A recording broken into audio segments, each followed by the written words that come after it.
मेरे बच्चों अब ध्यान से सुनो, यहाँ पे क्वेश्चन दिया हुआ है, using the following information of an imaginary country. एक देश है जो हमने एक इमेजिनेशन में बना लिया और उस देश के जो डेटा है वो कुछ इस तरह है।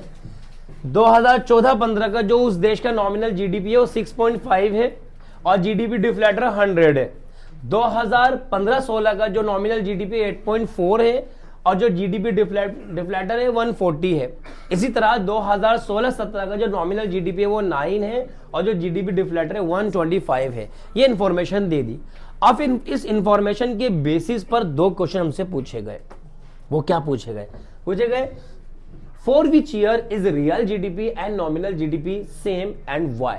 आपको ये बताना है कि इसमें कौन से दो ऐसे ईयर्स हैं जिसका कौन सा ऐसा साल है जिसका नॉमिनल जीडीपी और रियल जीडीपी सेम है। जबकि नॉमिनल जीडीपी और रियल जीडीपी क्या है ये बताना। दूसरा question, calculate real GDP for given year, is there any year for which real GDP falls. क्या इसमें जब आप इसको जब सॉल्व कर लोगे तो आपको बताना क्या कोई ऐसा साल है, क्या कोई ऐसा वर्ष है जिसका रियल जीडीपी फॉल डाउन हुआ हो, घटा हो। ये दो क्वेश्चन के आंसर देने हैं। पता लगा हमें इनको सॉल्व करना पड़ेगा जब भी बता पाएंगे। अब सॉल्व कैसे करते हैं मैं आपको एक बेसिक फॉर्मूला बताता हूं। आपने पढ़ा होगा एक फॉर्मूला होता है जीडीपी डिफ्लेटर का। किसका होता है बेटे? ये फॉर्मूला आपको याद होना चाहिए और सारा क्वेश्चन सॉल्व। ये फॉर्मूला आपको याद होना चाहिए और सारा का सारा क्वेश्चन सॉल्व हो जाएगा। जीडीपी डिफ्लेटर का फॉर्मूला होता है नॉमिनल जीडीपी। क्या होता है बेटे? Upon real GDP. अपॉन क्या होता है? और मल्टीप्लाई बाय 100।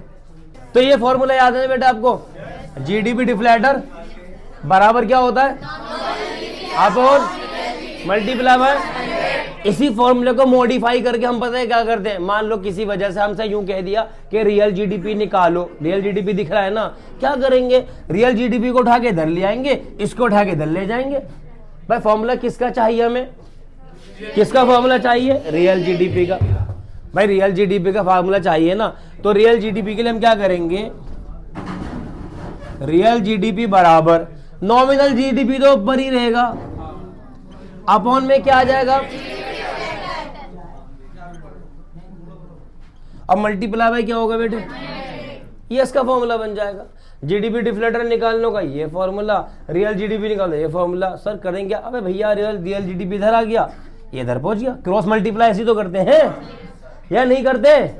बात खत्म। अब हम रियल जीडीपी निकालते हैं सबका। मैं इसको रब कर देता हूं। अब होता है ना, शाबाश।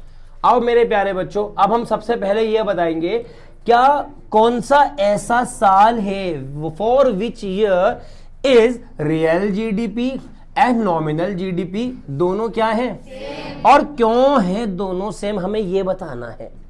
भैया हम एक काम करते हैं, हम रियल जीडीपी निकाल लेते हैं। नॉमिनल जीडीपी सबका दिया हुआ है। क्या सबका दिया हुआ है? अब हम तीनों का जब रियल जीडीपी कैलकुलेट करेंगे तो एक साल ऐसा निकल कर आ गया इन तीनों में से जिसका नॉमिनल जीडीपी और रियल जीडीपी क्या होगा? सेम होगा। ठीक है, तो पता लगा हमें निकालना क्या है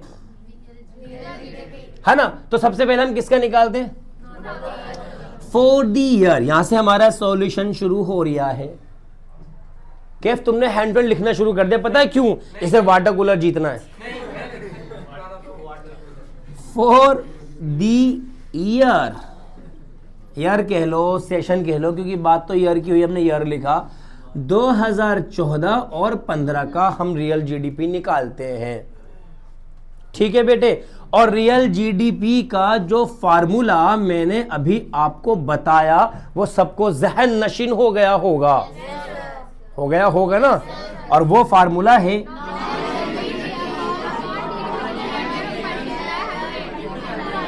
ओए माशाल्लाह, कितना मजा आया देखो। क्या कह रहा? क्वार्टर। चलो अब नॉमिनल जीडीपी 2014-15 का कितना है? 6.5। तो लिख दिया मैंने 6.5। कहां से आया? अरे दिया हुआ है। अपॉन में क्या है? कितना है? लिख दिया मैंने 100। कहां से आया? गिवन है। मल्टीप्लाई बाय कहां से आया? फार्मूले में है। बराबर 100 से 100 काट दिया, बचा क्या? क्या निकल कर आया ये? और ये कितना है? अरे 2014-2015 का रियल जीडीपी और नॉमिनल जीडीपी क्या है? पता है क्यों सेम है?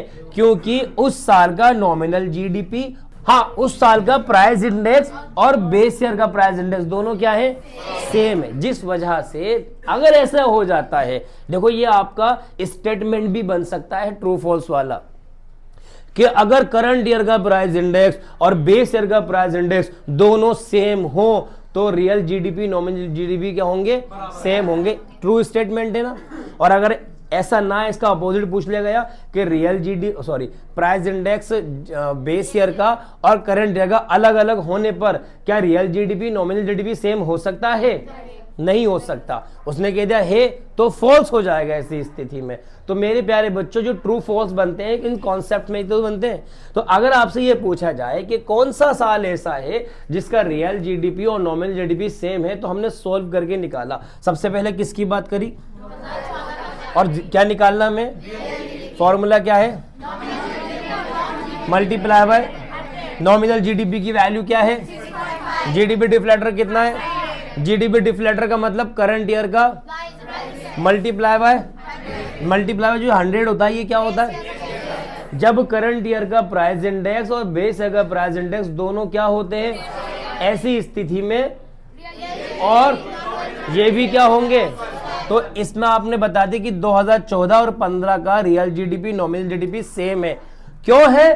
क्योंकि बेस ईयर का प्राइस इंडेक्स और करंट ईयर का प्राइस इंडेक्स दोनों क्या है? लो जी, आंसर खत्म है इसका। अब आपको ये बताना है कि रियल जीडीपी कैलकुलेट करो, जो साल दिए हुए हैं। Calculate real GDP for the given year. आपको 2014 दिया हुआ है, 15 दिया हुआ है, 16 दिया हुआ है। इन सब का क्या निकालना है? Very good. फिर आपको ये बताना है क्या कोई ऐसा साल है जिसका जीडीपी, जो रियल जीडीपी घटा हो। आइए देखते हैं जीडीपी घटा या नहीं घटा। Very good. अच्छा, किसी भी चीज का घटना और किसी चीज का बढ़ना 2 ईयर पर डिपेंड करता है। जब तक आप 2 ईयर का कंपैरिजन नहीं करोगे, 2 वर्षों का कंपैरिजन नहीं करोगे, तब तक किसी का इंक्रीमेंट या किसी का डिक्रीज होना बता नहीं सकते। तो आपको यहाँ पे घटना या बढ़ना बताना होगा, तो प्रीवियस ईयर के साथ कंपैरिजन। तो हमने भी किसका रियल जीडीपी निकाल दिया। आओ अब निकालते हैं 2000। लो जी, फॉर द ईयर, यही निकाल दू, नीचे है ना, for the year 2015 and 16 निकालना क्या है? रियल जीडीपी का फार्मूला बता देंगे सारे बच्चे। Nominal upon GDP multiply by, बेटे नॉमिनल जीडीपी कितना है? शाबाश, 8.4। और जीडीपी डिफ्लेक्टर कितना है? 140 मल्टीप्लाई बाय 100। इसको सॉल्व कर दें। चलो बेटे, 0 से पहले 0 काट दो। काट दिया। अब एक काम करो, 8.4 की 10 से मल्टीप्लाई कर दो। क्यों कर रहे हैं हम? पहले डिवाइड क्यों नहीं कर रहे? बेटे मैं मल्टीप्लाई इसलिए कर रहा हूँ, पॉइंट खत्म हो जाएगा। ठीक है, तो 8.4 की 10 से मल्टीप्लाई कर तो कितना हो गया? डिवाइड बाय, तो आपका रियल जीडीपी कितना आ गया? 14 7 84, 14 15 70, 14 6 84। कितना आ गया बेटे? रियल जीडीपी कितना आ गया? पहले कितना था, अब कितना हो गया? घट गया, बढ़ गया? घट गया, फॉल डाउन हो गया। 2015-16 का रियल जीडीपी क्यों घट गया पता है आपको? क्योंकि जीडीपी डिफ्लेक्टर क्या हो गया है? पता लगा, जब जब जीडीपी डिफ्लेक्टर तो रियल जीडीपी, जब जब जीडीपी डिफ्लेक्टर घटेगा तो रियल जीडीपी। अरे वाओ, एक चीज और क्लियर हो गई ना ट्रू फॉल्स के लिए। स्टेटमेंट फर्स्ट अगर आ गया कि अगर जीडीपी डिफ्लेक्टर बढ़ता है तो रियल जीडीपी बढ़ता है, गलत। तो एक बात क्लियर है कि जीडीपी डिफ्लेक्टर और रियल जीडीपी में नेगेटिव रिलेशन होता है। समझ गए? आपने सिर्फ क्वेश्चन सॉल्व थोड़ी करना है। अब मुझे बता, पूरा साल इकोनॉमिक्स पढ़ लिया आपने, है ना कुछ अलग? और आसान भी है, और आसान भी है। आपको रियल जीडीपी का फार्मूला याद करना, सब कुछ निकाल दिया। अब बताते हैं 2015-16 का। For the year 2000 and real GDP निकाल लेंगे। इसका भी फार्मूला दसो।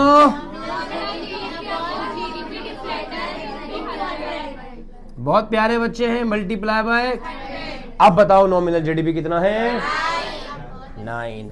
अच्छा एक चीज और क्लियर हो जाएगी यहां पर आपकी, अगर हम 2015-16 और 2016-17 के सेशन को कंपेयर करेंगे तो मुझे बताओ रियल जीडीपी घटेगा या बढ़ेगा?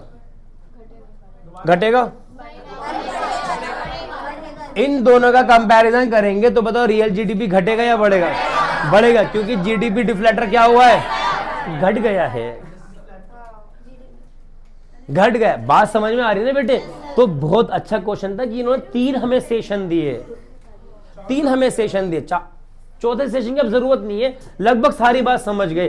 सेम भी देख लिया हमने, जीडीपी रियल जीडीपी का घटना भी देख लिया और रियल जीडीपी का बढ़ना भी देख रहे। जीडीपी डिफ्लेक्टर कितना है? 125 और मल्टीप्लाई बाय क्या आ गया है? 5 से कट करेंगे हम तो, 5 20 जा, हम 25 से कट करेंगे, 25 4 जा 400, 25 5 जा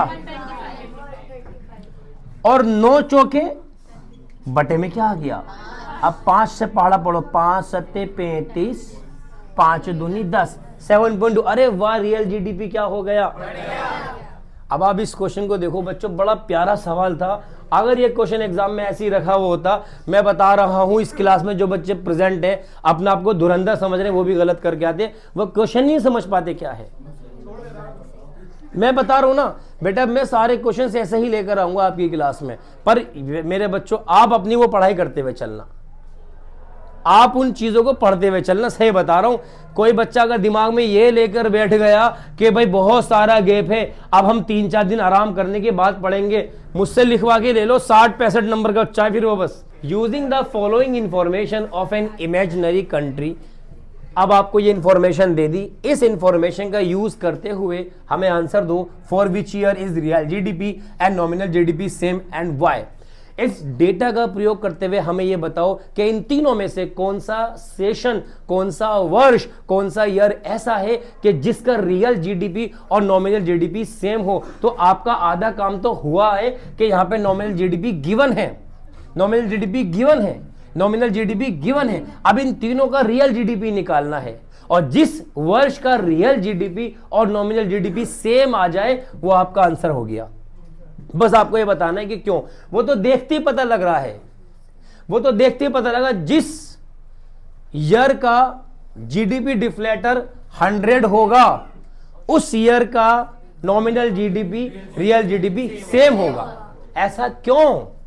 क्योंकि मेरे प्यारे बच्चों, बेस ईयर का जो जीडीपी होता है, बेस ईयर का जो जीडीपी डिफ्लेटर होता है, बेस ईयर का जो प्राइस इंडेक्स होता है, वो हमेशा 100 ही एज्यूम किया जाता है। बेस ईयर का जो प्राइस इंडेक्स होता है वो हमेशा 100 ही एज्यूम किया जाता है। और अगर करंट ईयर का भी प्राइस इंडेक्स 100 हो गया तो बेस ईयर के प्राइस इंडेक्स से करंट ईयर का प्राइस इंडेक्स कैंसिल आउट हो जाएगा। तो ऐसी स्थिति में रियल जीडीपी वही हो जाता है जो नॉमिनल जीडीपी होता है। तो हम देखते ही बता देंगे इस बात को। अगर एक नंबर में सवाल आता है तो सॉल्व करने की जरूरत, ये टेबल बनी हुई है, ऑप्शन देना है कि 2014-15 का रियल जीडीपी और नॉमिनल जीडीपी सेम होगा क्योंकि जीडीपी डिफ्लेटर 100 है और बेस ईयर का जो डिफ्लेटर होता है, वो जो प्राइस इंडेक्स होता है वो भी कितना होता है? 100 होता है। क्लियर हो गया बात ये। अब दूसरा क्वेश्चन उसने कहा कि आप सबका रियल जीडीपी निकालो, calculate real GDP for the given years. जो वर्ष दिए हुए हैं आपको इन सबका रियल जीडीपी निकालना है, हमने निकाल दिया। फिर आपको बताना है क्या इन सब में कोई सा वर्ष ऐसा है कि जिसका रियल जीडीपी घटा हो। अब घटना और बढ़ना हम कंपेयर करते हैं उसके प्रीवियस ईयर से। भाई 2014-15 हमारा प्रीवियस ईयर हो गया, अगर हम इसका रियल जीडीपी निकालते हैं तो जैसे ही हमने देखा कि जीडीपी डिफ्लेटर बढ़ गया तो आप खुद बोल दोगे कि 2015 का जो रियल जीडीपी आएगा वो 2014 के कंपैरिजन में घटा हुआ आएगा। सॉल्व करने की भी जरूरत नहीं थी। और अगर 2016 का जो रियल जीडीपी आएगा 2015 के कंपैरिजन में बढ़ा हुआ आएगा। क्यों? क्योंकि ऐसी परिस्थिति है, क्योंकि यहां पे जीडीपी डिफ्लेटर 140 है और यहां जीडीपी 125 है, बढ़ गया है। तो मेरे प्यारे बच्चों, एक क्वेश्चन नहीं दे दिया, नीचे 3 आपको एमसीक्यूज दे दी जो इसको देख के सोल्व करने थे। ऐसा भी तो हो सकता था कि बताओ कौन से वर्ष का रियल जीडीपी इकोनॉमी सेम होगा, 4 ऑप्शन दे दिया, आप बताओ 2014-15, देख के सिर्फ सेम है।